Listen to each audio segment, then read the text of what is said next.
welcome everybody to our Tuesday Live special broadcast. Joining us today is Brandon Holthaus, coming to us from Sacramento. We're going to be talking about AB495. It's sparking a lot of controversy for obvious reasons. This is about stealing our kids. So let's bring in Brandon. He's in Sacramento right now. Brandon, what's it like up there? Well, you got several thousand people. I would say 3,000, maybe 4,000 people. There's obviously pastors here, but not a lot. It's more of a grassroots movement. And again, a lot of people are concerned about this AB495. And you think, well, this is just a California thing. It's not. It's targeting parental rights. And it does it under the guise of trying to help illegal aliens' kids, that if their parents get iced, then they'll have some protection where somebody can come in, sign an affidavit, and then have custody of the kid.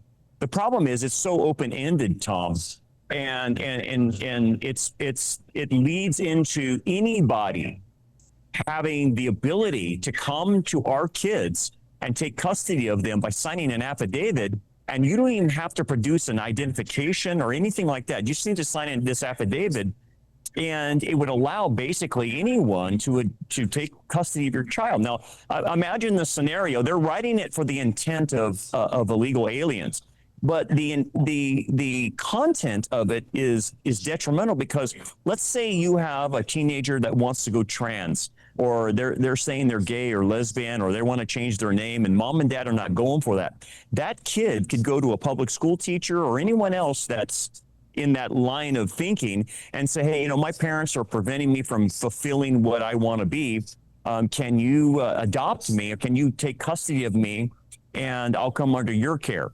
And they would allow kids to do that. And this is why, Tom, it's been called a groomer's bill or a trafficking bill, because you could see the predators see the end of this and want to take advantage of this and tell kids, look, come under my custody and I'll let you do whatever you want to do. And so it's really an attack on parental authority. Parents, if this passes and the governor signs this in the bill, this bill into law, parents would lose all legal rights whatsoever to their children. And so this is why it's so concerning to all of us in California. And it should be concerning to everybody, not only in California, but the nationwide, because, Tom, you and I have discussed this many times. The intent of the global elites, the intent of the UN or World Economic Forum, has always been to get rid of parental rights. And they have always wanted to target the kids getting away from their parents. Think about this.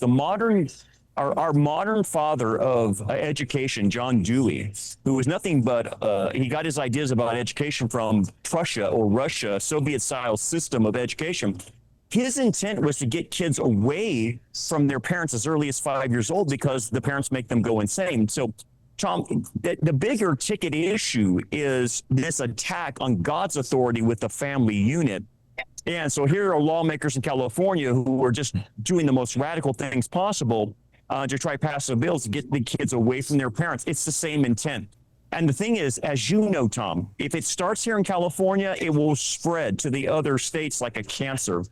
And so, there's a lot of concern here. And the other concern I have is dealing with why is this just a grassroots movement? Yes, there's a few pastors. There's a handful of pastors that I can name and you would know. But why is it just not being pastor-led completely? I mean, we got a bus. We rented a bus, and we took our people up here.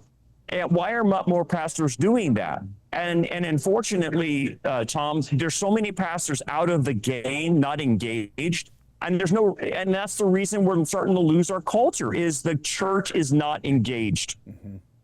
So let's go. I got a lot of questions to ask you. And by the way, in case you notice the video is going out, it's because the sun up in Sacramento is getting hot, and it's kind of shutting down part of the transmission. But we still are able to pick up all of Pastor Brandon's audio.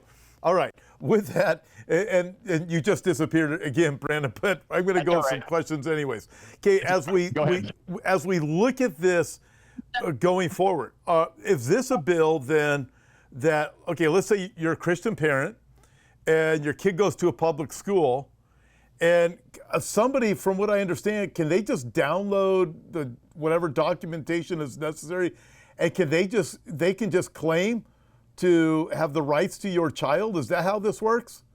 Hey, you're looking good, Alfonso. That's my camera guy. I don't know how he's coming on. I don't know how he is either. That's Alfonso, everybody. We'll just deal with it. In essence, that's what could happen, is anybody could do this. And they wrote the bill, Tom, in such a way as to you don't have to provide identification. You don't have to produce a driver's license, a passport, or anything. And again, I know what they're trying to do. The intent is to help these illegal children with their parents being taken by ICE. But imagine anybody could do this to your kid. They could go to a public school teacher and say, look, I have this affidavit. I've downloaded it from Sacramento. I filled it out. And the school has to comply with that. They would comply with it. And the way our public schools are designed, they would just go right along with it, because a lot of the public schools don't even tell the parents that their kids are changing their name. They're a boy now and not a girl, and vice versa. And so you can see the disaster that would happen, especially at the public school level, with strangers basically adopting your children. Yeah, no kidding. Okay, so I got a quick question for you.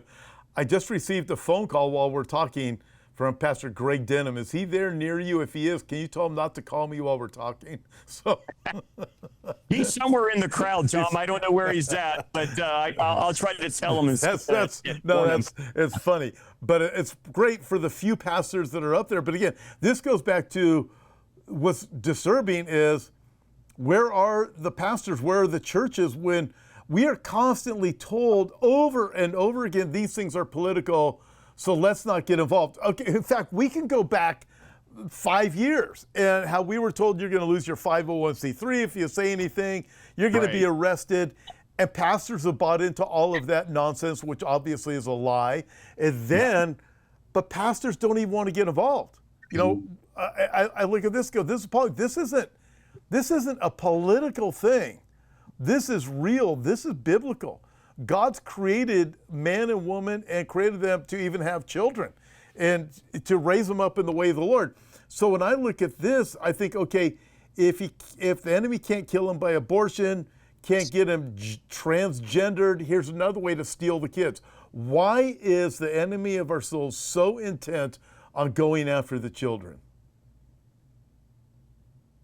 Yeah, well, I think you realize that when God created the family unit, that's the bedrock of society. And then when you go after the family unit and you take the kids away, you end up with a situation where you can destroy the society.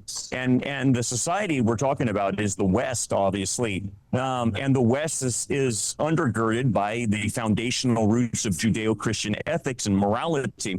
And so in order to destroy Christianity or the West, you destroy the family unit. So they've done that through gay marriage and redefining marriage. They're doing that through gender, different identities now. And now, I guess the last bastion, the last area that they can take is taking the kids away from their parents, which is parental authority, which would be the knockout blow, Tom, to the family unit. If a kid could just leave his family anytime he wants and go with some groomer or go with somebody that could adopt them, and that affidavit be legal, you have a total destruction of the family unit, but you have a destruction of society. There's nothing left after that. And then to your other point, where in the world are the churches, man? This is such a moral issue. This is not a political issue. And the good thing is the speakers I've been hearing, they have been echoing the same thing, that every time you hear somebody rail against what I'm doing, what you're doing, or anyone else, that, oh, that's political. And like I heard one of the speakers say, and they made a good point, hey, politics lead to policy, and policy leads to people. And so if you don't see the trail of where politics go, you don't see how it affects people. And so we have a lot of churches that claim to be for people, but then when they sit on their hands and do nothing about what's happening, then I have to question, do you really care for people? Because if you did, you would have said something, prepared your people for something, told them about this bill.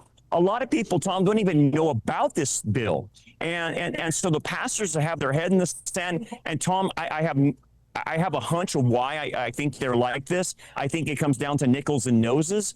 They do not want to disrupt their congregations. This is the mentality of the Rick Warren or the Bill Hybels attitude, where, we don't want to say anything controversial because we're trying to build people a mile wide and an inch deep. And therefore, they don't talk about Israel. They don't talk about anything. They don't talk. Since they do that, we've lost the culture, and we're continuing to lose the culture. And Tommy, if we lose this one, there's pretty much nothing left we could do if something like this could pass. Yeah, this is appalling. So pastors wouldn't get involved because they said abortion was a political issue. Then they said there's all this talk about marriage here in the state of California. And by the way, Brandon, you remember this well. Here in California, it goes all the way back to 2008 when the people of California voted in favor of heterosexual marriage.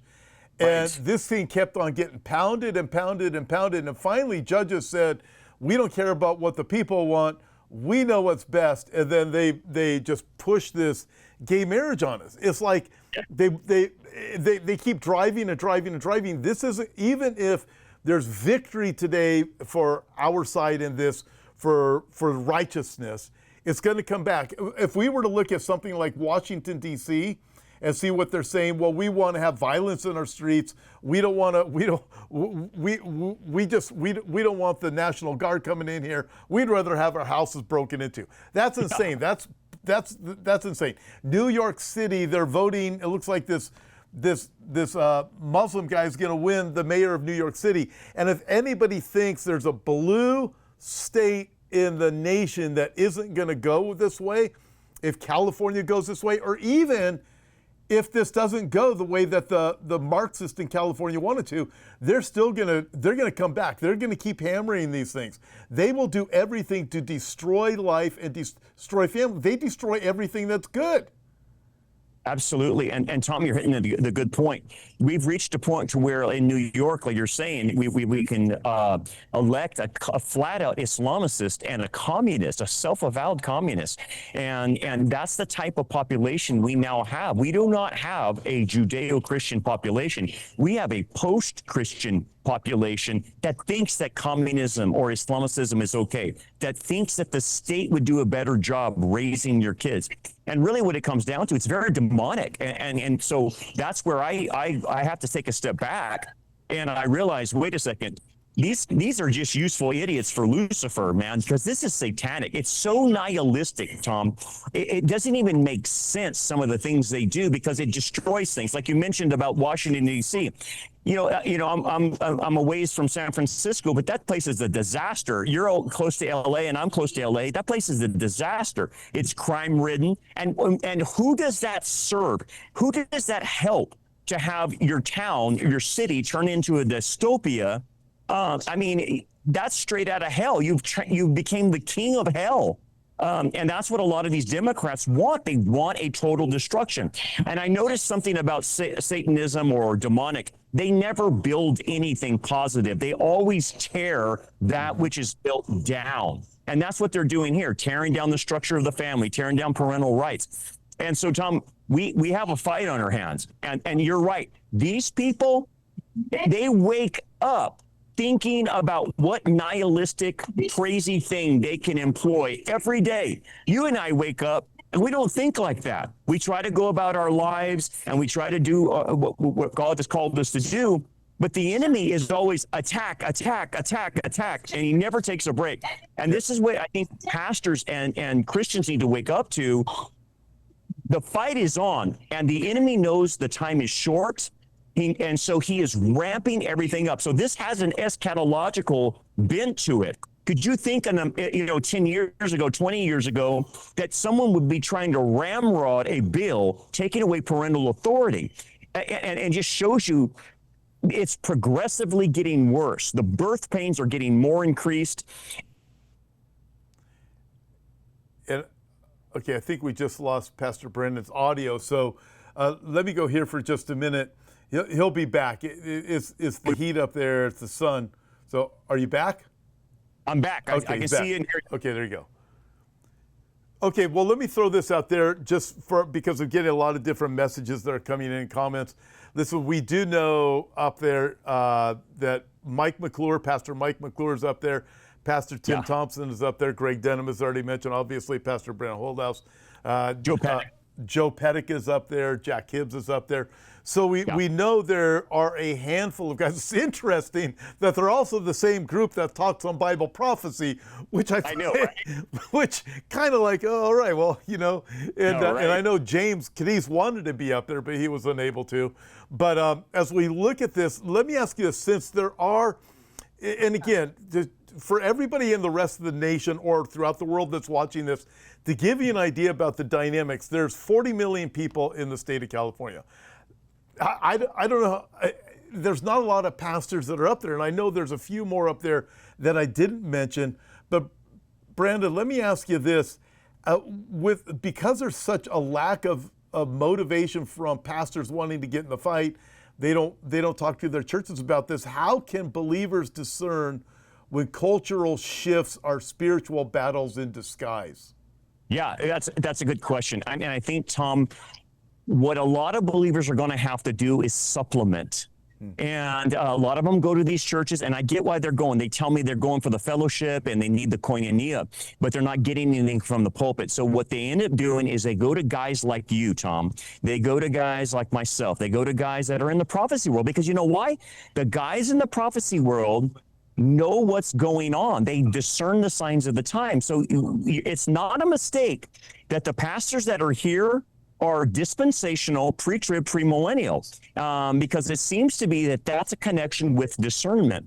And so what a lot of people, I've recommended people do it, and what I'm talking to people here are doing, they watch you, they watch me, they watch Jack, they watch all these guys, they watch James Cadiz, they watch all these guys, and they're feeding off what we're saying about, you know, the signs of the times and getting their information from us. So that my recommendation is that people tune into people like you to get their information, because a guy like you, Tom, you're staying on top of it, and you understand the pulse of what's happening. And that's how a lot of the remnant's getting fed. They're not getting fed anymore in their churches. And so, you know, that's what I would recommend people do. And of course, thank God there's a circle of people like yourself that's getting the information out, making people aware. You know, great point. And I thank God for your church and your ministry with Tip of the Spear and all that you are doing, pressing forward, because somebody has to lead these things, you know. As we look biblically, we start to understand, as you go back to the Old Testament or the New Testament, people say pastors shouldn't be involved. They were never involved in the Old Testament. Well, heck, they killed the prophets because they confronted the priests who wouldn't stand up for righteousness. The priests were going along with the kings that were sacrificing babies. You're like, what the heck? So the prophets, they put them to death. They sawed them in two. Hebrews recounts that. They confronted culture. They confronted what the wickedness was of the kings. They confronted the wickedness of what had become of Judaism in the temple and the priests and the false prophets. There were a lot more false prophets than there were righteous.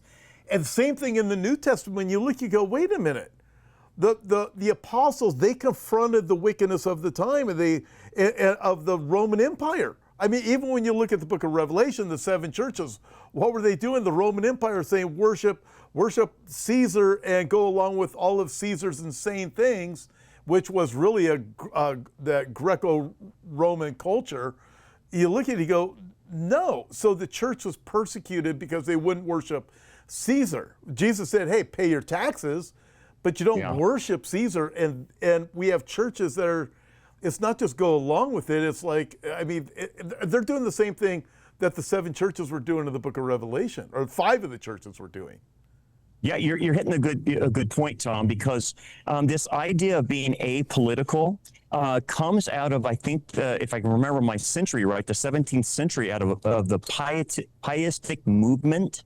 And before, Tom, even in church history, pastors were calling things out of what was going on in the culture. And so you're absolutely right. The Old Testament gives a history of that. The New Testament gives history. John the Baptist lost his head for it. the day, the pietistic movement started in, I think, the 17th century, and it is still with us, Tom, and it has infected the American church because, look, we had the Black Robe Regimen that started basically the revolution against Britain because of pastors, but that pietistic movement came from Britain and came and infiltrated the United States and got into our seminaries, and then the seminaries started cranking out these pastors that had this pietistic movement to where we don't get involved in politics. We're just going to preach the gospel. We're just going to preach Jesus, not realizing that contending for the faith or having the prophetic office, and I don't mean the crazy prophetic thing, but I mean as far as speaking into the culture of what the prophets used to do. They were the commentators on the culture. That element was removed by the pietistic movement. And so when you hear pastors, and especially non-dispensational, because Reformed theology carries a lot of this. There's a theological reason behind it. They carry it, and it's the mentality we don't get involved in Paul. And what's happened is they have misunderstood being so heavenly minded, they're no earthly good type of mentality, and that's what's happened. They just think, well, it's all gonna. What's the point? It's all gonna end. It doesn't mean anything, and so we need to shoot for heaven. And when they do that, they lose the ability to affect the culture, and so there's a theology behind it. Is I guess what I'm trying to say. Well, this takes us back to what you said earlier in the podcast, that you look at who's up there, the pastors that are up there fighting against this stuff. It's those who are dispensational, those who believe that Jesus is coming again. And I think of the words from 2 Peter. He says, hey, therefore, since all these things will be, while Peter's talking about the second coming of Christ and the prophecies, they're all going to be fulfilled. Therefore, what manner of person ought you to be in holy conduct and godliness, looking for and hastening the coming of the day of God? Rightly understood, this explains why we are the ones that are in the fight and these other guys aren't. Because they look at prophecy and they mock us and they scoff at us. Brandon, how many people have sat there and said, you prophecy-minded people don't do anything? No, the proof is in the pudding right now. Is you just look at what you up in Sacramento. No, when you rightly understand it, this is what will drive you, because we understand this is part of what it means to hasten the day, be ready, occupy until I come. We don't just sit along and say, hey, let's just play church and sing nice songs and not talk about the truth about what's going on. Heck, they did that in Nazi Germany. Sure, absolutely. Well, you're hitting on a good point, Tom, because if you look at the Olivet Discourse, and there's parables in there that Messiah gave, and every one of the parable seems to suggest the same thing, and it's this: a master leaves his servants with a stewardship. He goes away on a long trip, and what happens? Those who are not looking for the master's return always get themselves in trouble. Either you're burying your talent, one guy starts abusing the other servants, one guy starts carousing, and there's like 5 different parables in the Olivet Discourse, and they're pretty much saying the same thing. It's the minute the servants get their eyes off the coming of the master, that's when they get into trouble. And so I relate that as your theology. What theology helps us look towards the coming of the Lord? Well, it's dispensationalism. It's pre-trib, premillennial. If you're an amillennialist, you're not worried about the kingdom coming, and you're certainly not worried about the second coming. And so your theology does create things. And so what ends up happening, they become friends of the world. And so they're, instead of fighting with them, a lot of the churches are joining with them. And a lot of them are practicing wokeism. A lot of them don't see a problem with this, and so they're not engaged in the fight. So even the parables, Tom, speak about the proper view of eschatology as keeping the servant occupying. And so it's the view, it keeps the guy engaged. And so I boil it down to theology. Amen. It is occupying. All right, so you're up there at the Capitol today. You have all these people.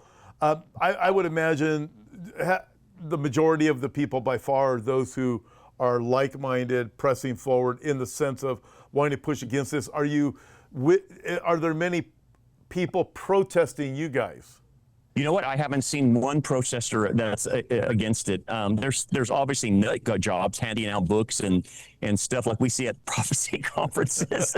There's always someone handing their junk out. Some tinfoil hat handed me something, but I don't see any opposition here. And for the most part, the people, their shirts, I can tell they're Christians or they have Christian patriotism type of thing. So it looks like there's a lot of grassroots Christians here. And then just talking to a lot of people, Tom, I've talked to a lot of people that watch you, that watch me, and they recognize me as I was walking through the crowds. And there's a lot of people up north in California that actually watch us, Tom. They watch you. And so we're kind of their lifeline. I was asking a few of them, hey, what church you go to and stuff like that. They don't have a good church. They're supplementing. And so, but again, these Christians are on their own. Here's a point I'm going to make. I believe, obviously, we're in the last days of the church, and I believe that the church ends as it began. In smaller grassroots movements. Yes, we have some leaders with Jack here and all the other guys that were here, no doubt about that. But for the most part, these people came on their own. They drove hours to be here. And it wasn't led by their pastor. And I think, when we think about the early church, it was small. It was in home groups. And I think that's what we're getting ready to, or at least we're watching, we're going back to how we started. Yeah. It's interesting. Chuck Smith, the founder of Calvary Chapel, said, I believe as the church began in houses, it will end in houses. And it is true. So I was in Idaho just 2 days ago. Shout out to everybody that was in the Boise area that came out there. And Pastor Brandon, it was quite interesting. Tim Thompson and I have partnered to plant 412 churches in Idaho was his vision. So we just started. It's only 2 weeks going. And there were over 200 people that came out. And that's great. And what they said, it was over and over again. They said, it's this, exactly what you're talking about. It's like, guys, I think a lot of the pastors, I shouldn't say a lot, some pastors want to get in the fight. They're probably a little bit timid and a little bit nervous about it, but you got to get in the fight. What would you say to encourage them? Because these people were coming. They've seen us online and they watched. So they came out here, they came out from there, came out from all these different places individually, just like Sacramento. What would you say to the pastors of these churches? Because certainly there's some that are out there that are thinking, hey, I want to be involved, but I'm a little bit timid. Yeah. Yeah, and I think one of the things that we learn psychologically and spiritually is that what you're afraid of is eventually something you have to confront. You have to just push yourself out. It's like if you're afraid of snakes, how do they get people conditioned to handle snakes? Well, they get them close to a snake and then they inch them forward, and before you know it, after several days, they're touching a snake. And it's called exposure. And what pastors need to do is they need to just step out a little bit and expose themselves to the realm. I don't expect a pastor to go on the first day, if he's never stepped out, go to a board meeting and go and rant and rave to a board meeting. They're not going to be prepared for that. You need to practice that a little bit more. So my admonition is do the little you can. And it first starts in the pulpit. Just make your people aware of what in the world's going on. And then give it up to them whether they're going to call their senators or they're going to do this or do that. But just make them aware from the pulpit. And then after that, you can segue yourself, ease yourself into maybe going to board meetings and eventually going to a state capitol or speaking at a rally. But you got to start somewhere, and you start small and you build from there is kind of my advice. Hey, man, this is a note. This is from someone, Mavha, that commented here on YouTube, and this is very interesting. She wrote, "My husband and I were so hungry for a real church, we moved from Texas to Bakersfield to attend Rock Harbor Church in Bakersfield. God provides, and sometimes we have to put our feet to our prayers." I mean, when you look at it and you think, we are hearing these stories all over, and people are watching what's happening here in this totally left-leaning state. Pastor Brandon, let me ask you this, because I have some theories on it. We have Los Angeles, which is gone. We have Yeah. Sacramento, which is where you are, which is yeah. You have San Francisco, but I think what it is, people don't realize other parts of California tend to be very conservative. And I wonder, I've wondered if it's because when you grow up here, like I was born in Los Angeles 65 years ago. So when you grow up here, you realize you're fighting. When you get out, you're out of the womb and you're fighting. And then when you're born again, you're out of the spiritual womb and you realize, wow, so I don't know what the reason is, but why is it that it's some of these pastors like yourself that are pushing so hard and fighting? What do you think? Why is it? Because it's an interesting dynamic in such a left-leaning state. It is, and I think what happens is because of our dynamics here politically in California, we're controlled basically by the left. The left coast, San Francisco, Sacramento, LA, and San Diego. But the other parts of California that have been just ignored is the conservative elements of California, especially if you go to the San Joaquin Valley or anywhere you find agriculture, Tom, or oil, you will find conservative elements of California. And basically what you start realizing is we are ruled by these major cities. But most people in California have common sense. The problem is they have redrawn the district so bad that you can never vote these people out. And that's the problem with California. They're even wanting to redistrict even more to give themselves power. But unfortunately, what's happened in California is that conservative element, that middle class element is leaving California. And so we're losing the numbers every year, and it's thousands upon thousands of people fleeing California. And before you know it, if so many people flee and don't stand and fight, you will get exactly that utopian desire where you just have the Silicon elites and the political elites and everyone else's welfare. And you're going to have no middle class and just that level, which is exactly where the world is eventually going to go. Do you know, a quart of wheat for a day's wages and do not harm the oil and wine. It's that separation. Well, if we don't stand and fight and access the conservative element here in California, that's where it's going. But it's, again, most people in other states say, well, that's just California. You guys are crazy. No, it is coming to you. Whatever starts here will start in the other states. And so we're at the kind of the fountainhead of all of this. So it's important for us to understand, but we have to start harnessing these conservatives and Christian conservatives that are not being tapped into. And what does it come down to, Tom? It always is coming down to the churches mobilizing for this. The churches have to start mobilizing. If they did, we would have plenty of votes. I remember, give you a short story. Phil Haney was, a good friend of mine, used to attend my church, and he got deep state. But he was running a campaign against Ilhan Omar back in Minnesota. And, of course, Ilhan Omar won. And he said to me one time, he says, Brandon, do you think that she got in because of the Somali vote? And I said, well, I would assume so. He goes, no, that's not how she won. He said, what happened is 30,000 evangelicals decided not to vote. And that was the deciding factor of why she got in. He goes, if they all voted, she wouldn't have got in. Wow. That tells you right there. Yeah, there's Christians there, but they have to be mobilized. And what the stats say, and I think Barna did the stats, if the pastor will mobilize them, they will vote. They will do what he tells them to do. But if he says nothing, they won't mobilize. Wow. And it's so evident, just as you said, it's primarily a grassroots movement. It's people who have come up to Sacramento just on their own, primarily not with the pastor. So you look at this and you go, we start to think, Brandon, about how narrow the path really is. When Jesus says, narrow is the path that leads to life, few are on it, broad is the path that leads to destruction.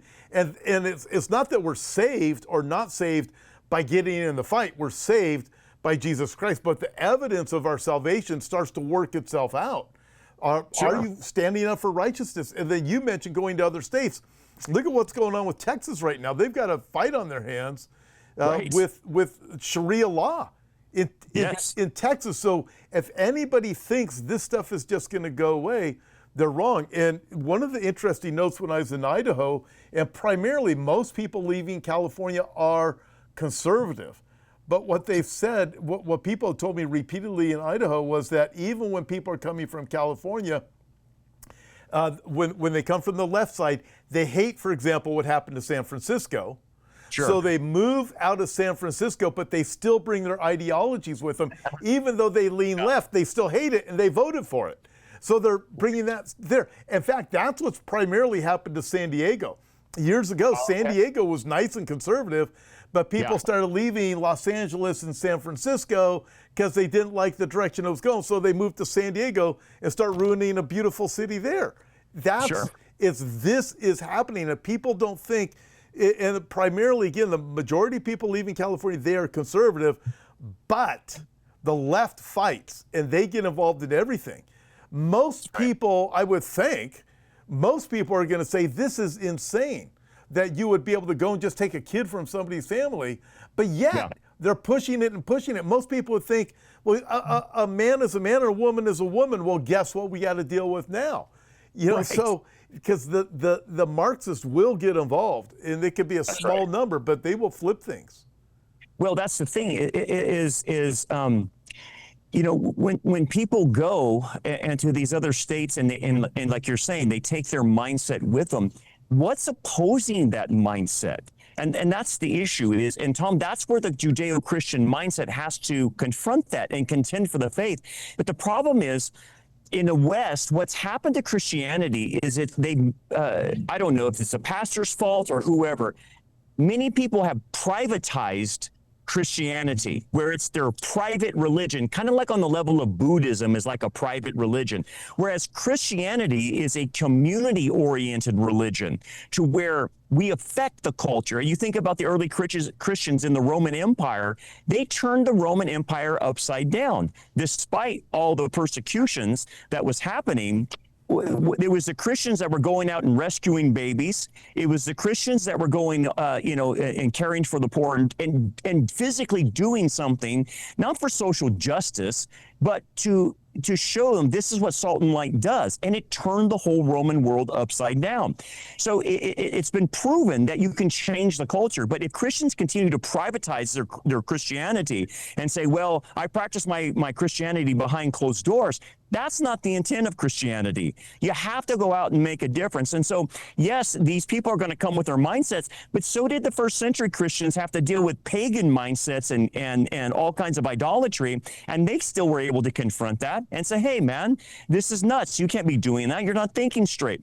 And they were able to change the whole Greco-Roman world. So it's not that this can't be done. It's that we have to have Christians. And here's the other thing, that have a biblical worldview, Tom. See, the other thing that we have a problem with is because they're not being equipped in their church, they lack a biblical worldview to where, you know, you tell them a guy can have a baby and they're sitting there, well, maybe he can. Or what's the definition of woman? That's a good question. I don't know. What? You're ill-prepared. You don't know how. You're not knowing how to defend the faith, and so what happens is people self-edit, and they don't say anything, and so then who wins in the worldview? It's the pagan mindset. It's the Marxist. It's the communist that ends up winning the mindset and taking over. And so, it goes back to the pastors having to prepare our people to engage in this. And we have lost the biblical worldview. If you think a man can have a baby, if you think gay marriage is okay, then you're not going to have a problem with AB495 of them saying, you know what, we need to really tackle this parental control and wrestle this away from the parents and give it to the state. That's the problem. It's a worldview issue. It is amazing how the delusion that's already coming among people. And what's also amazing is that when you look at the last days, 2 Timothy chapter 3, evil men and impostors will get worse and worse, deceiving and being deceived. There's a willing deception among people. They're willing to be told a lie, knowing it's a lie, willing to be deceived and go along with it. It's the strangest thing. Let me ask you this, gentleman believer, ask this question: do you know the status of the bill? at this point? It's been put in a situation to where can't remember what it's called. It's not active, and I can't remember the terminology, Tom. But it's suspense. Okay. It's suspended, but doesn't mean that it's killed. It means what happened is one of their economic people came to them and said, "This is going to cost a lot of money if you implement this," and so anyway, that's the only thing that kind of stopped them. It wasn't, their morality. And so they suspended it. But suspension, I was talking to Brad Dacus about this, and suspension doesn't mean anything. They can pull it out anytime they want to re-engage with it. So it doesn't mean it's over. It's just going to be suspended until further investigation or whatever, probably economically, because I think 5 senators put this up to be voted on, and then it'll take, obviously, Gavin Newsom to sign it in. That's the other thing. We're hoping that the Gavin Newsom wanting to run for president won't go down this path, because this would be political suicide if you did this, because the rest of the country would not go for something like this. And so it's suspended, but it doesn't mean it can't be pulled up at any point in time and then implemented and signed by the governor. Okay, let me ask you, if it's suspended, and for all of everybody watching this right now, Brad Dacus is an attorney who deals with this type of stuff. So when you asked him, so could they actually pull that out at any time and just take it in there, and we aren't even notified until afterwards? Yeah, absolutely. And wow. they would do this at 4:45 on a Friday, right? They would do something like that. That's usually how they sneak things through. And of course, I don't know what to expect from Gavin Newsom. The guy's a degenerate. So, he could easily sign this bill and try to do what Joe Biden did and try to appeal the radical left and go all the way for it. And if he does, well, then it's tater chip, let it rip. At that point, man, every parent, if he signed this in the bill, every parent needs to get their kids out of public school. I can tell you that right now, because that would be where it would all happen. But it would be nuts. But yeah, suspension means they can pull it out any time, and they will. They're not done with this. It's not going away, Tom. And that's like we talked about. Evil is not giving up the fight. And just because they say, well, it's going to cost too much economically, it doesn't matter. Yeah. Does economics matter in Sacramento? They blow through money like there's no tomorrow. They don't care. So they're so idealistic here in Sacramento, and again, the idealism is just raw paganism. They'll push anything through whenever they want. Oh my goodness, that's just nuts. How can our audience, all of those viewing this, those who watch us and others, there's a lot of people are going to be logging on now and over the next few days. How can they make a difference? Well, if you're living in California, you got to call your state senators and tell them to vote no. That's first and foremost. And then you obviously got to pray. And then you have to do another thing for everybody. Make people aware of this. Bring this to the attention of your pastor and have him talk about it from the pulpit, because this is not going away. It's pretty serious business right now. And so those are the 3 things I would admonish people to do. So you can do something. And again, pick up the phone call. It doesn't take a long time. Be nice and respectful, and just say, hey, we highly recommend that you vote no on AB495. And that's all you do. You probably talk into a recording anyway. But it does make a difference when you call up here. And if thousands of people call, it changes a lot of things sometimes. So it's important we do that.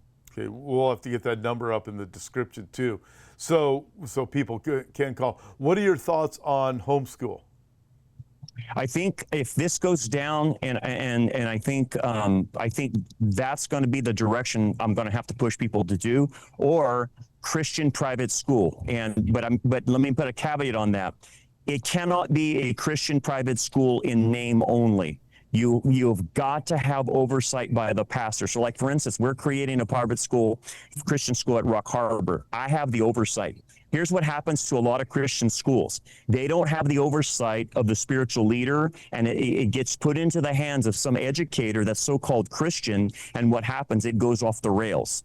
And so my admonition is obviously homeschool, but make sure if it's a Christian private school, that you have spiritual oversight and there's a connection between the church and the school. And otherwise you'll lose that spiritual connection. And I put my kids in private school that didn't have those connections, and it was just Christian in name only. And and because they're trying to play the money game, they start saying they're for evangelism instead of discipleship. And so they start bringing in everybody in, because whoever can pay the money is going to come in. So you've got all these weird faiths coming in, Mormons, Jehovah's Witnesses, all kinds of cults coming in, even other religions, Hinduism, Buddhism coming in. But why? For the almighty dollar. So you got to make sure that school is not playing that game. Yeah. Let me ask you this on social media, because as we're watching Israel is losing the propaganda war. They've been losing it. They've been behind the ball. The money is with the terrorist side. The mainstream media is totally bought into everything. Israel is getting hammered in the propaganda war. So Yes. you and I, we try to do something about that and really push hard against it more and more all the time. This is also a propaganda war at this time, I'm thinking that. So with that, how would you advise, or would you advise people who are watching this? Moms are really good at getting on social media, better than other people. But I mean, we've got to get the word out and mobilize people, because if the pastor's not going to listen, hey, maybe people within, maybe neighbors will, and other people within the church. Well, that's the thing, is people have to access their social media and use it well. That's the proper way of accessing social media, is get the truth out. I will say this.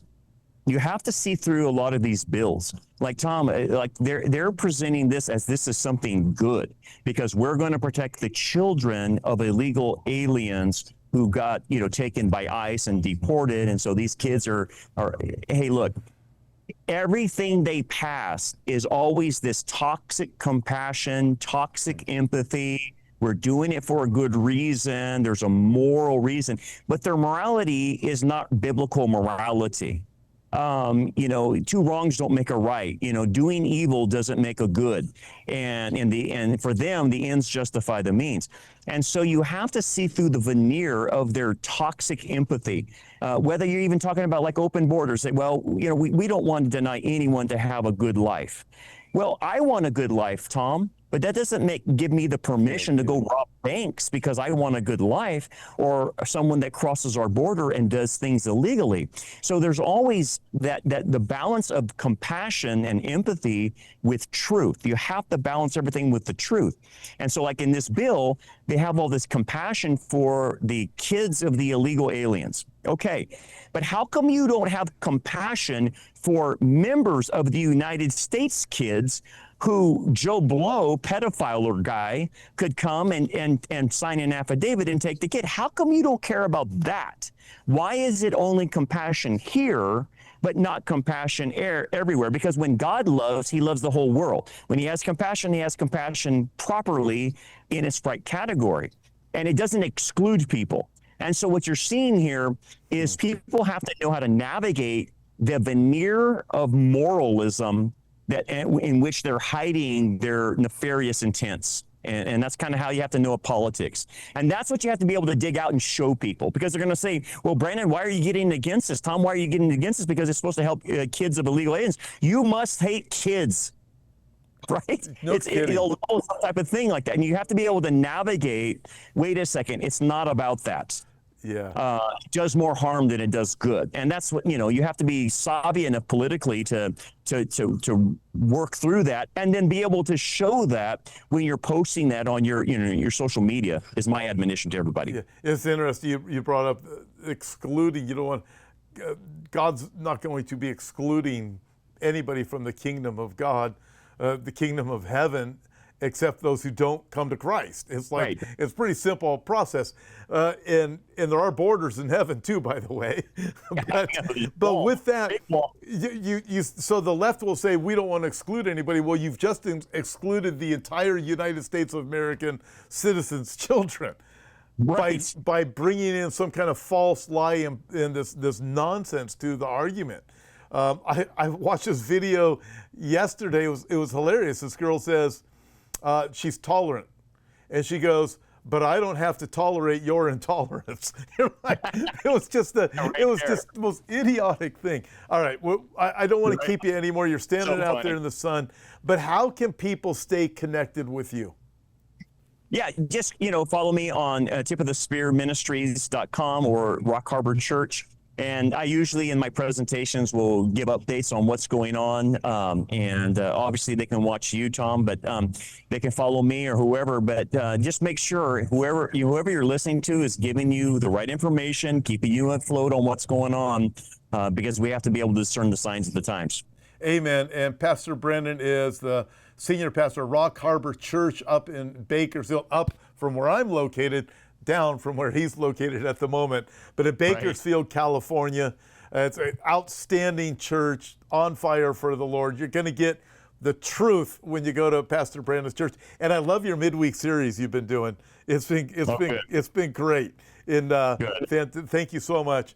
I'm able to catch it. We're just for the record, everybody, we're about 4 hours apart from each other and fighting the fight. But thank you so much, Pastor Brandon. Be safe up there. I know there's crazies. As soon as you leave, they're surrounding there. I know what that place is like. Alfonso, watch out. Yeah, I got my security. Amen. God bless you. Talk to you soon. God bless you, man. See you, man. Bye, everybody. Bye-bye.